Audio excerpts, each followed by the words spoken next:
The sun hung low over the jagged mesas of New Mexico territory, painting the horizon with streaks of gold and crimson. The wind carried the scent of sagebrush and dust, and somewhere beyond the distant ridges, coyotes whispered their lonely songs. In this vast emptiness, a lone rider cut a slow path across the prairie, a rugged figure with a wide-brimmed hat shadowing a face hardened by years under the unforgiving sun. His name was Cole Maddox, a man known as much for his silence as for the steel of his aim. Cole had been following faint tracks for hours, uncertain what he would find. Rumors had reached the small frontier town of a woman stranded near the Devil's Backbone, a notorious pass where few dared to travel and fewer returned unscathed. He'd heard she was an Apache woman, young and alone, and in his experience, a lone traveler on that land was either running from danger or straight into it. Cole spurred his horse into a faster gait, dust curling behind hooves. He rounded a ridge and froze. There, crouched beside a gnarled, broken wagon, was her, a young woman with dark, piercing eyes and hair tangled by the wind. Her clothing was torn, smeared with dirt and blood, and she cradled her arm as if it might fall from her body. Panic and desperation radiated from her like heat from a flame. You have to help me," she begged, her voice breaking, quivering like the fragile wind among the rocks. "Please, before they come back." Cole hesitated. His instincts screamed caution. Men had gone into the Devil's Backbone before, only to vanish without trace. But something about her plea, raw and urgent, pulled at him. He dismounted, leather boots crunching on the dry earth, his hand resting casually near his revolver, though he made no move to draw it. "You're hurt," he said finally, his voice low, calm, but carrying an authority that somehow steadied her. "Who did this to you?" She flinched, a tear tracking dirt down her cheek. "They men from the town. My father, he wants me gone. I didn't do what he ordered. I ran. They'll kill me if they find me." Her voice cracked under the weight of fear, each word trembling with urgency. Cole's eyes narrowed. The law on the frontier was a loose thing, often bent to the will of those with the most firepower. But law or not, cruelty like this demanded action. He glanced around at the empty horizon, calculating, weighing the risks, knowing fully well that stepping in meant putting himself squarely in the path of danger. "Climb onto my horse," he said after a long moment. His voice was steady, but his hesitation was clear. He had yet to make the leap from observer to rescuer. She looked at him with a mixture of hope and terror. Slowly, carefully, she placed her arm around his shoulder and hoisted herself up. As soon as she was secure, Cole swung onto the saddle behind her, his strong hands gripping the reins. The horse snorted and pawed at the dirt, sensing urgency. The wind rushed past them as they galloped down the ridge, dust and sweat mixing in a blur of motion. Behind them, faint shouts carried across the desert air. The men were coming, her father's men, angry and relentless. Cole didn't glance back. His mind was singularly focused. Get her to safety, no matter the cost.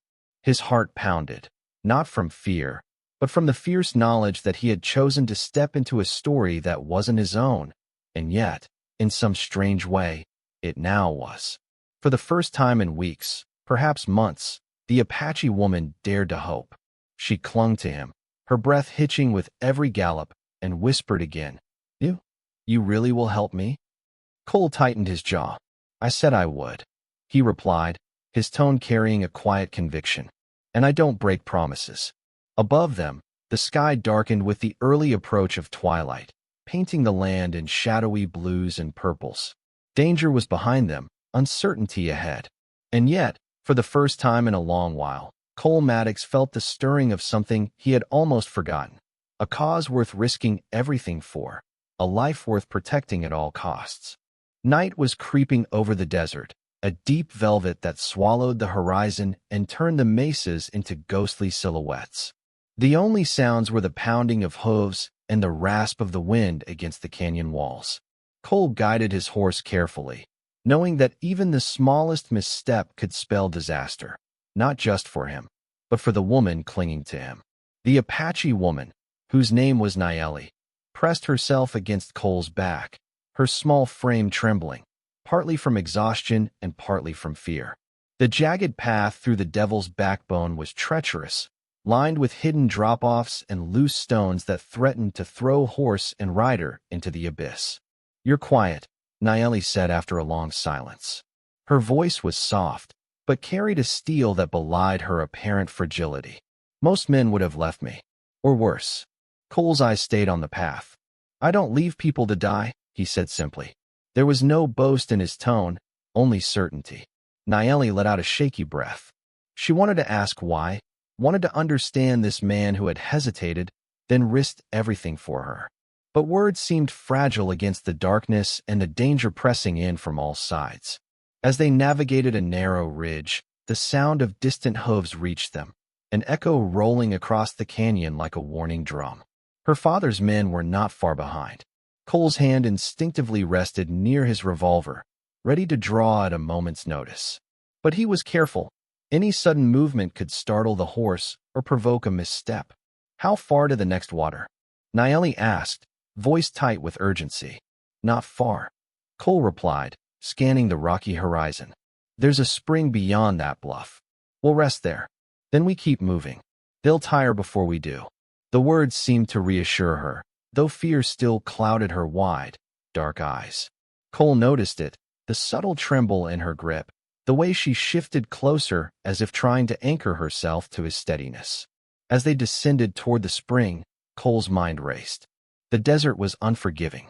At night, predators lurked, not just the wild ones, but men who would take any opportunity to assert power. He knew they were outnumbered, but he also knew that hesitation could cost both of them their lives. The spring came into view, a small pool fed by a hidden underground stream, surrounded by scrub and jagged rocks. Cole guided the horse down carefully, letting it drink before he offered the reins to Naeli. She hesitated, then leaned forward to sip cautiously. "You need more than water," Cole said. "Your arm." She shook her head stubbornly. "It's nothing, just a scratch." Her words were brave, but Cole could see the bruising spreading beneath the torn sleeve. The cut needed proper care, or infection would slow them, make them weak. "Nothing," he muttered under his breath, "has ever been just a scratch." He tied the horse to a nearby mesquite tree and knelt beside her, carefully inspecting the wound. Naeli flinched at first, then relaxed under his steady, practiced hands. He cleaned the cut, applied a makeshift bandage from his handkerchief, and nodded. "Better, but keep pressure on it." They rested briefly, the night silent except for the distant howl of a coyote. Cole kept watch while Naeli slept against his chest, her exhaustion overtaking her fear. He couldn't help but study her as she breathed, the soft rise and fall of her shoulders, the determination still etched into her features even in sleep. There was a strength about her that defied the peril she faced, a spark he had seen in few people. The distant hooves had faded into the night, but Cole knew it was only temporary. Dawn would bring new threats, the relentless pursuit of men, the scorching heat, and the harshness of the desert terrain itself. And yet, he felt something unfamiliar, a purpose that went beyond survival. Protecting Naeli wasn't just a choice, it was a defiance of fate itself. "Tomorrow," he whispered to himself, "we move, and nothing stops us." But fate, as he knew too well, had a way of testing even the bravest hearts. Dawn broke with a violent, bleeding sky over the desert, streaks of red and gold slicing through the horizon. Cole had been awake for hours, watching the ridges and gullies for signs of movement. Naeli stirred beside him, rubbing sleep from her eyes, but the instant she saw the rugged landscape, tension coiled in her shoulders again. "They're close," she whispered. Her voice trembled, but there was resolve behind it. "My father, he won't stop." Cole nodded grimly, adjusting the makeshift bandage on her arm. "Then we won't give him a chance. We move fast, we stay smart, and we keep the high ground." Naeli studied him with a mix of gratitude and curiosity. Why risk yourself for me?" Cole hesitated, the words caught somewhere between instinct and confession. "Because it's right. Because someone has to. Someone has to defy what everyone else thinks is inevitable." His gaze was sharp now, scanning the distant cliffs. And because I can't let anyone, least of all you, be hurt when there's still a chance to stop it. Their horses' hooves barely made a sound as they navigated the narrow canyon path, but in the distance, dust rose, a sinister signal. Her father's men were closer than he had hoped. Cole pulled Naeli behind a jagged rock outcropping as three riders emerged from the morning haze, their eyes searching. One of them, a tall, scarred man Cole recognized from the night before, sneered. "You can run, girl, but you can't hide from your father." Naeli flinched, and Cole placed a firm hand on her shoulder. "Stay behind me," he said, his voice low, steady. "Do exactly what I say, and we get out of this." The riders advanced cautiously, aware of the treacherous terrain but confident in their numbers. Cole counted them silently, 5. Against him and Naeli, it seemed hopeless. Yet he moved as if the weight of impossibility only sharpened his focus. A sudden rockslide erupted on the opposite cliff. Cole's quick throw of a loose boulder had startled the lead horse. The animals panicked, scattering in confusion, giving him the chance to kick his horse forward and nudge Naeli to do the same. The chase was brutal. Dust stung their eyes. The sun beat down mercilessly, and each misstep could send them tumbling into jagged rocks below. But Cole's instincts were honed by years on the range. Every turn, every leap over a rocky outcropping was calculated to keep them alive. "Faster," Naeli urged, her voice barely audible over the pounding hooves. Her bravery burned through the fear that had gripped her the night before. "We have to make it." Cole stole a glance at her. This small, fragile woman who carried the strength of fire within her, and he felt the gravity of his choice. Every man pursuing them would think him foolish. Every risk could mean death. But he could not, would not, abandon her. Hours passed in a blur of dust, sweat, and adrenaline. The canyon eventually opened to a wide valley dotted with sparse mesquite trees, offering a momentary reprieve. Cole slowed the horses, scanning the horizon. The pursuers were still there, but they had lost the advantage of the canyon's cover. "This is it," Cole said, voice low but firm. "We stand our ground here, and we make them pay for every inch they think they own." Naeli's eyes widened, a mixture of fear and awe. She had seen men fight before, but never like this. Calculated, fearless, and driven by something more than survival. Purpose. Cole dismounted first, drawing his revolver and stepping into the open with deliberate confidence. "You want her? Come take her. But you'll pay for every step." The Apache woman's father and his men slowed, sizing up the lone cowboy who dared defy them. For the first time, hesitation flickered in their eyes. Cole's gaze held them like iron, unwavering and resolute. Naeli watched, heart hammering. This was the moment that would define everything, life or death, freedom or submission. And she realized, as she stood beside him, that fate itself had taken a new shape, one carved by courage, not fear. The sun climbed higher, painting the valley in blazing gold.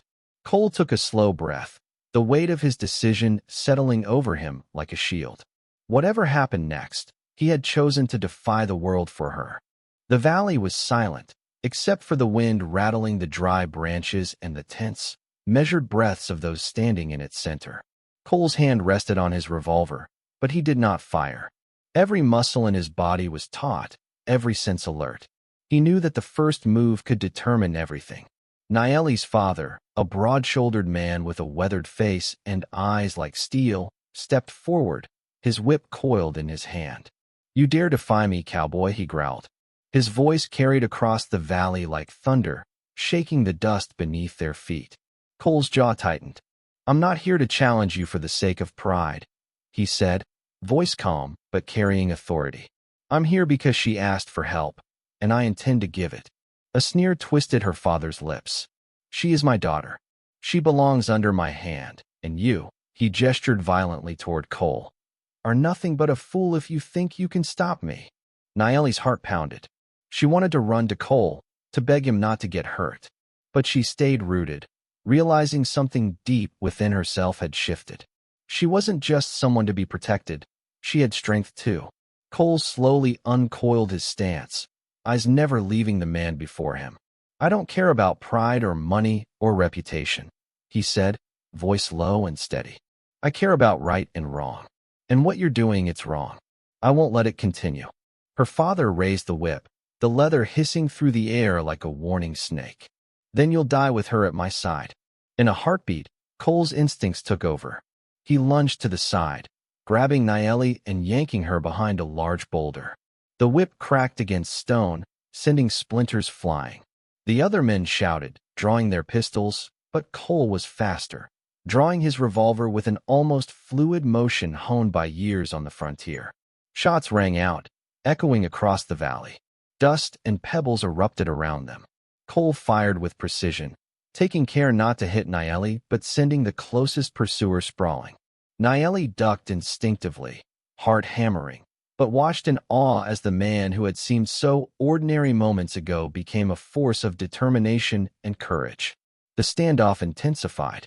Her father advanced again, and Cole's revolver found its mark, a warning shot that sent the man stumbling backward. Nayeli realized then that Cole wasn't reckless. He was deliberate.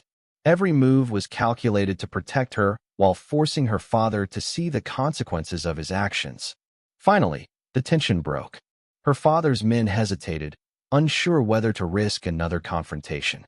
The whip dropped from her father's hand as he glared at Cole, fury clashing with frustration. He had never encountered someone who would not flinch, someone who would defy the very authority he thought absolute. Cole took a slow, deliberate step forward. It doesn't have to end in blood, he said. Let her go. Let her live her own life. The words hung in the air like a challenge and a promise. Nayeli felt tears sting her eyes, but this time they were not only fear, they were hope. She could feel the shift, the moment when courage met conviction, and the impossible suddenly seemed possible. Her father's chest heaved. For a moment, the old rage battled with something unfamiliar, hesitation.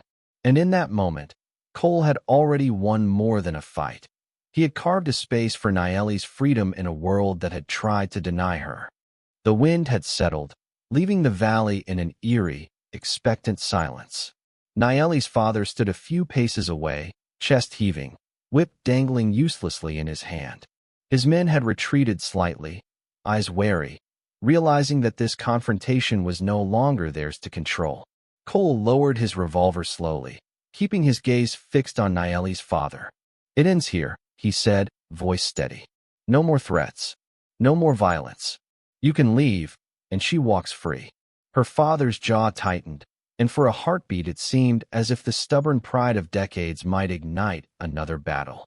But then, something shifted in his eyes, an acknowledgement, grudging and bitter, that this girl he had tried to control was no longer a child to be owned. Nayeli stepped forward, her voice trembling but resolute. Father, I am grateful for your care, but I must choose my own path. I will not live in fear. The old man's eyes flicked to Cole, then back to his daughter. The air was thick with unspoken words, regrets, and the weight of tradition clashing with the reality of love and freedom. Finally, he gave a stiff nod, a silent truce forming in the space between them. Cole exhaled, tension leaving his shoulders, and turned to Nayeli. Are you all right? He asked gently. His eyes, rough and weathered, softened as they met hers. I am now, she whispered, a small smile breaking through the tears in her eyes. She stepped closer, and he instinctively reached out, taking her hand in his. Their fingers intertwined, a silent promise that neither fear nor danger could undo. The ride back to the ranch was quiet, filled with a mixture of relief and lingering adrenaline.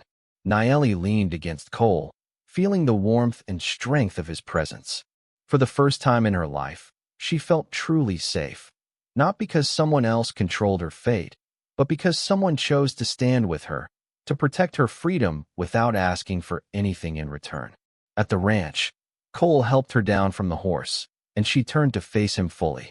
Thank you, she said, voice steady now, full of gratitude and something more, something tender and fragile, yet undeniably alive.